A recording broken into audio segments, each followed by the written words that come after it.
Friday afternoon. I hope you're having a great Friday. I hope you're wrapping up your week on a high note. I wanted to talk about fear a little bit more today. 2 days ago, I think it was, I got in here and I talked a little bit about fear. There's a lot to say about fear. We probably could talk for months about fear. But here's what I want you to understand. I told you in the last video, our brains are not wired for fear. God didn't create us to have fear. And so when we have fear, our brain doesn't know what to do with that. It kind of short circuits our brain. And when we have fear, and especially when we dwell on fear, then we wire that toxicity into our brains and into our life. And that's actually really damaging. Here's the fact uh, fear causes brain damage. It really does, because your brain wasn't made for it. The good news is you can heal that. You can reverse that, you can heal that, and that is all done with how you think. And so thinking becomes really, really important. Well, you may have heard this before, but fear is an acronym for false evidence appearing real. Fear is false evidence appearing real. Um, a while back, I talked about how what's real is not always what's true, but what's true is what's always real. Well, here's the case of false evidence appearing real. What we might say is it's real evidence appearing real, but it's not true, right?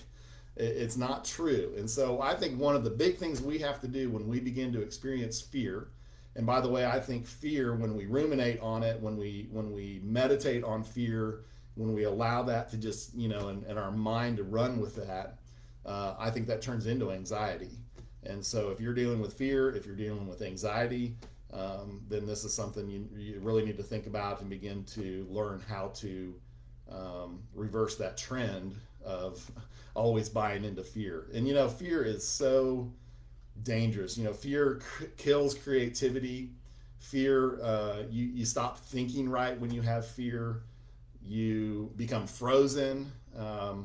You probably don't move forward in the things that really you should be moving forward in. And man, I can't tell you how often fear keeps us from doing what God designed us to do. And fear especially causes us to not be who God created us to be. And that's a big deal. So we've got to learn how to deal with fear. So here's just a couple things that I would remind you of. I posted this on my Facebook page and my Instagram a couple days ago, that research actually shows that about 90% of what we worry about never comes to fruition. So do you realize how much fear, how much worry, how much anxiety is wasted on things that are never going to happen? In other words, we just let our mind run with all of these possible scenarios, and we assume the worst and about the situation. We assume the worst about other people.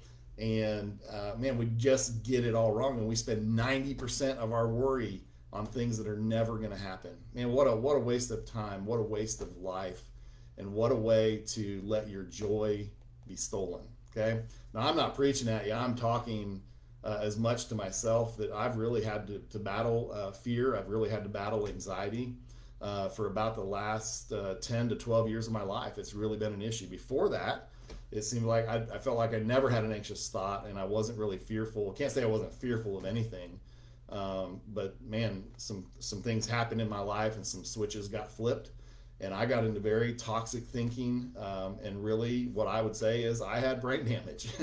And so I've been learning how to heal that brain damage through the way I think. And man, this all ties into why the Bible tells us to take every thought captive and make it obedience to Christ. That means every time there's a thought, I've got to stop and go, whoa, wait a minute, why am I thinking that? And then I think some questions we have to ask ourselves is it true? Like, do I know the facts, or am I just dreaming things up here?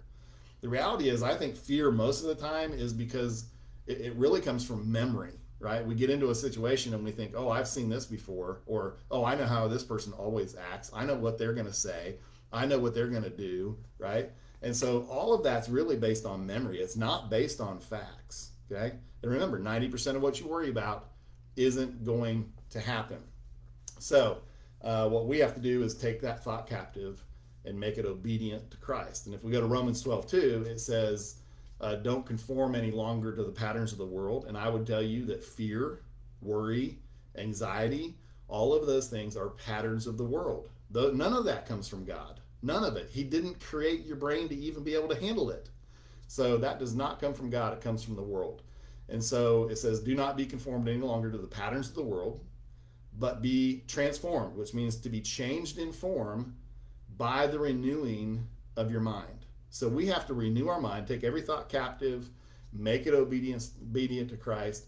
And then there's this mind renewal process that has to happen. And that means we have to exchange lies for truth. We have to exchange the lies for the truth. We have to exchange the false evidence that appears real for the truth, right? And when we do that, then we can begin to renew our mind. And it says when we renew our mind, then there's transformation. Things change in form. So we could even go as far as saying, I can change my brain in form physically with how I think. And that's done through this mind renewal process. I'm going to spend quite a few days talking about how we renew our mind. How do we take every thought captive, make it obedient to Christ? How then do we renew our mind? So here's what I would encourage you to do when it comes to fear. First of all, recognize that God wired your body. He wired your brain, your body, to recognize when there are negative warning signals. So the minute you get a negative emotion of some kind, that's fear, that's doubt, that's guilt, that's shame, you name it, any negative emotion. And sometimes we even feel that physically in your body. You know, I know for me, a lot of times with fear, I feel it kind of in the top of my gut and even in my chest a little bit. It tightens up, my traps up here tighten up, and I maybe even get a little bit short of breath. Like I have physical signs, and that's God's way of telling you something's wrong, right? Something's wrong. And that's okay. So learn how to let fear become your friend. Learn how to let negative emotions become your friend, because it's like a warning on your dash on your car. It just tells you something's wrong. Now you've got to take the time to investigate what's wrong, right? Go dig for the truth. And so in your own life, when you feel negative emotions, you feel it, you sense it, you think it, stop, take that thought captive, and then begin to ask yourself, is it true? Right? Do I know the facts? Am I just making stuff up? What do I know? And then I'm going to talk to you in coming days about how do we then exchange the lies for the truth? How do we exchange the false for the true? Right? So remember, fear is false evidence appearing real. So let's trade that false for the truth. Right? So again, fear can be based in reality. It is our reality. There is something going on, but our conclusions are rarely right. Our conclusions about things are just rarely right. Our minds just go crazy on us, and we have to learn how to control that and how to stop that. And that's done through the power of God, but also understanding how He wired our minds and how He wired our brains and our bodies. And then all of that kind of works together. Science is just in the last decade beginning to uncover the truth of how God created us. So anyhow, I hope that's helpful. Is it true? Is it actually factual? 90% of what you're worrying about isn't going to happen. And so if you want to be freed up, if you want to begin to be able to be more creative in your thinking and find real solutions to problems, if you want to begin to reverse the brain damage that's been caused by fear, if you want to free yourself from anxiety and worry and fear and guilt and shame, there's a way to do that. And I can't wait to share with you a little bit more about that, how that works, why it's important, what we can do, what God desires for us. And this is all to get us back to understanding and being the person that God created us to be, so that we can do then what it is that He created us to do. And when we do that, we experience real joy in life. Wouldn't it be awesome to live fearlessly? Well, there's a way to do that, and I want to talk to you more about that. I hope that's helpful. I hope that's a good end of the week encouragement for you and some challenge. As I always say, I love talking about this stuff. If you got questions, want to talk about it, I'm happy to spend some time talking to you, praying about it.